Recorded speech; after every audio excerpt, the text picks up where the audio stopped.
You are watching the press preview, a first look at what's on the front pages as they arrive. It's time to see what's making the headlines with the Daily Mirror columnist Susie Boniface and the writer Benedict Spence. They'll be with us from now until just before midnight. So let's see what's on some of those front pages for you now. Well, the Mirror doesn't think much of tonight's World Cup result for England. Their headline, yawn in the USA. The Star has exactly the same headline. And it's almost like the three red tops had a meeting because the Sun has that splash too. But the Mail tries to be optimistic, looking ahead to England and Wales's match against each other on Monday and calling it the Battle of Britain. The Financial Times hears that the Qatari government is reviewing its investments in London after ads promoting Qatar were banned on the city's public transport network. According to The Eye, there are fears in Conservative circles that recent announcements from a clutch of their MPs that they don't intend to stand at the next election could lead to more of their colleagues making the same decision. The Express has seen research showing that parents are having to dip into their pension funds to help their adult children with the cost of living crisis. The Times reports the Chief Constable of Greater Manchester Police has told his officers not to tweet opinions about social issues.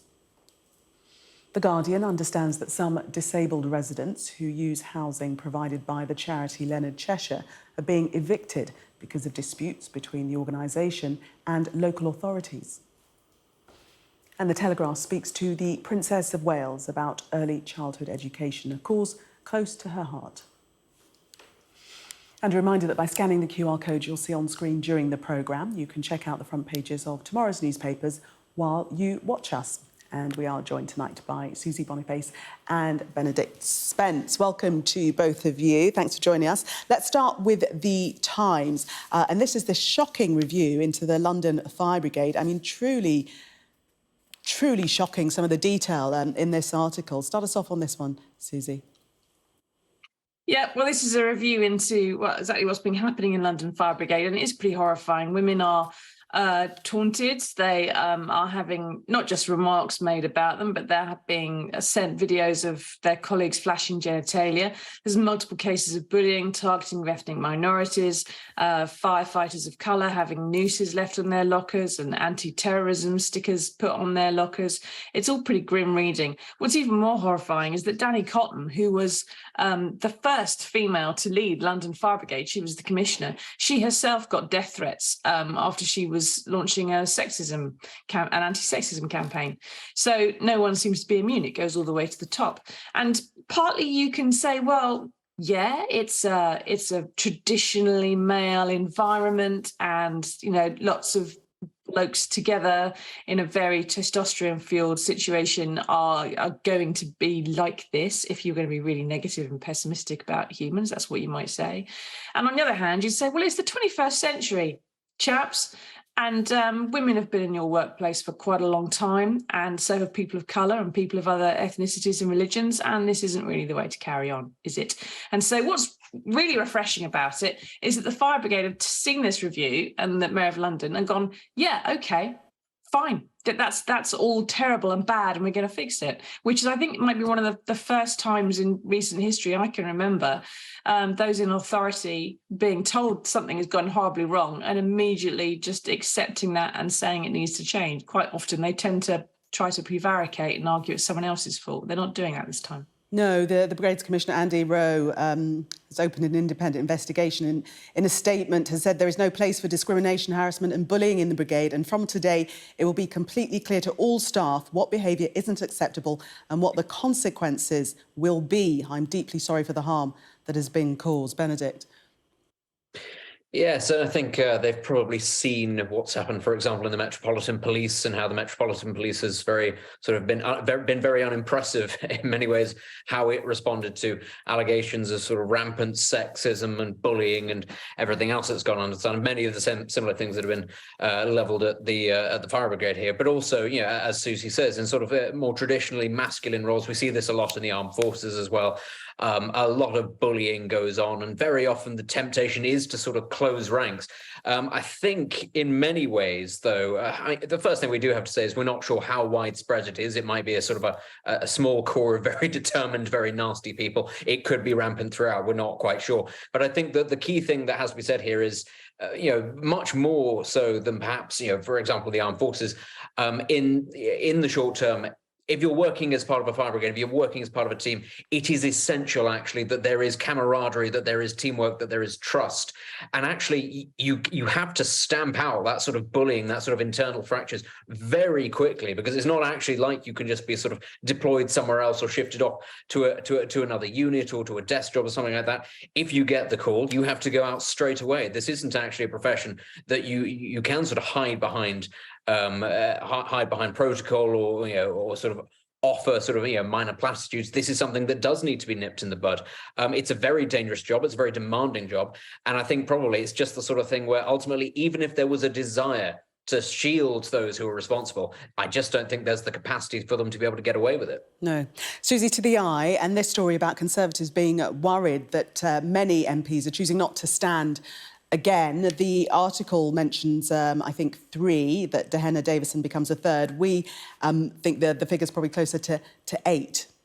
Is it a trend? Well, no, what's happened is the Tory party has given its members a deadline of early December to say, are you standing or not at the next election? Because they want to have some time ahead of any likely election to actually vet new candidates and make sure they're not complete lunatics, because doing things at the last minute doesn't usually work out. So ahead of that deadline, there are a number of MPs who've decided, well, I think I'm going to be off. Actually, I've got other stuff I could be doing. And if you actually talk to lots of people sort of behind the scenes and off camera and things like that, most Conservative MPs that I speak to are fully aware that they are heading for a period in opposition. They expect that to happen next time. I think, to be honest, they probably lost the next election in Barnard Castle. But all the things that have happened since then have just made it far, far more likely. And the whole reason and the purpose of getting Rishi Sunak in place, in a sense, was so the party could have someone there under whom they would lose less badly than they would have done under either Liz Truss or Boris Johnson. So it's just a case that, there are people who are being realistic. Unfortunately, it probably means that the ones who are going now are the ones who are more practical and the ones who probably have transferable skills and have other things they could be doing. Whereas the absolute no-hopers who couldn't get a job in Aldi are going to be staying in Parliament, which is not good for anybody. But we'll just have to see how it goes, don't we? I'm sure that Labour will be having a similar list and deadline as well for people. Do you want to sign up now or not? And we won't see the same kind of exodus because, by the same token, the Labour Party expects to be in government next time. Just to say that all supermarket work is honourable. Let's move on to the Express. And this story relating to the cost of living crisis, Benedict, and many parents dipping into their pensions to help their adult children out. Sure. That's really that sums it up quite well. And I think that's a sign really of how worried a lot of people are about the coming economic downturn. Already many people are being affected by it.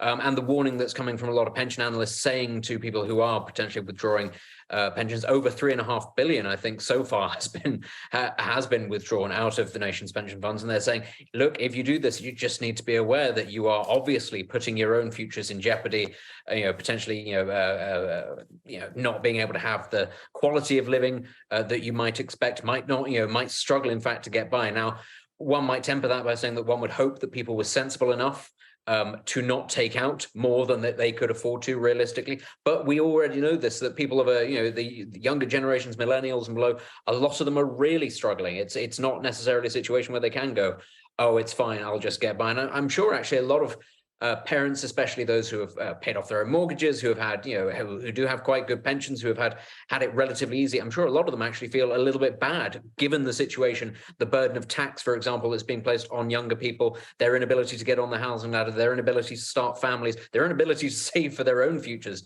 as much as anything else. I'm sure that there is an element of that going on as well. And a lot of elderly people as well, a lot of older people, a lot of pensioners will be saying, look, at some point, I've created this sort of nest, maybe with the hope of passing it on to my children.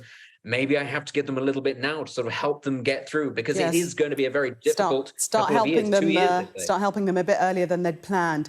Let's just take a quick look at the Telegraph, and this is the Princess of Wales charity. Well, her future work is going to be with helping the under fives, shining a light on the under fives. Susie. Yeah, well, actually, this is her work for the past sort of 10 years, and she's continuing with it. So the Telegraph has sort of managed to find a way of saying that she's carving out a future for herself by doing the same thing she's already been doing.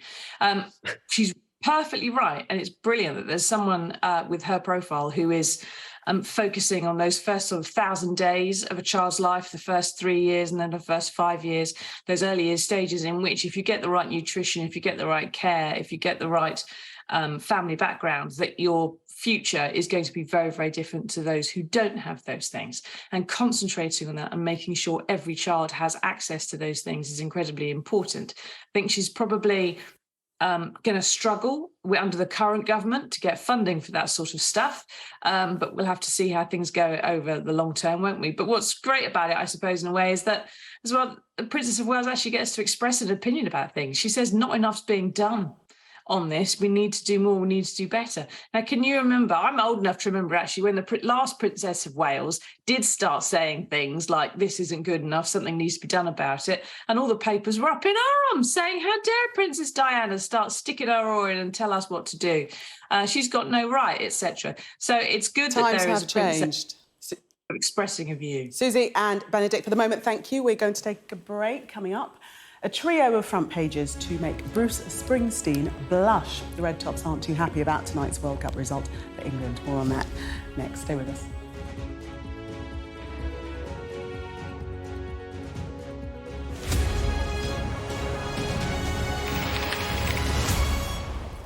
You're watching the press preview. Still with me, Susie Boniface and Benedict Spence. Welcome back to you both. Let's have a look at the Star to start with, Benedict. Yawn in the USA. Explain the headline.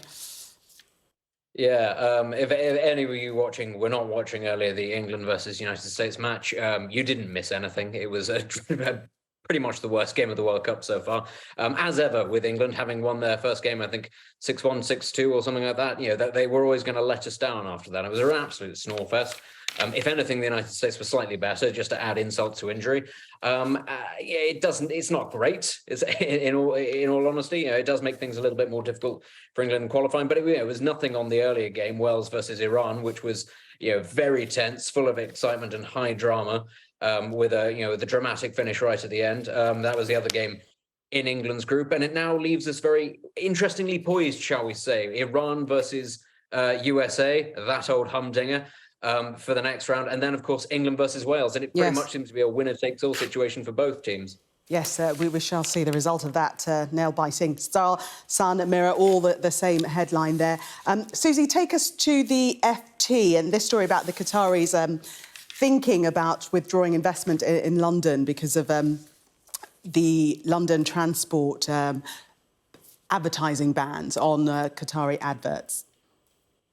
Yeah, so the generally poor PR that Qatar has had throughout the World Cup about its complete inability to accept that some human beings are other than the norm, shall we say, the median. I don't know how we can put it, but that there is a spectrum and a range of human existence, put it that way, has meant that London Transport has taken some of the Qatar's ads off its buses and trains, and Qatar is now reviewing whether it wishes to invest in various things in London.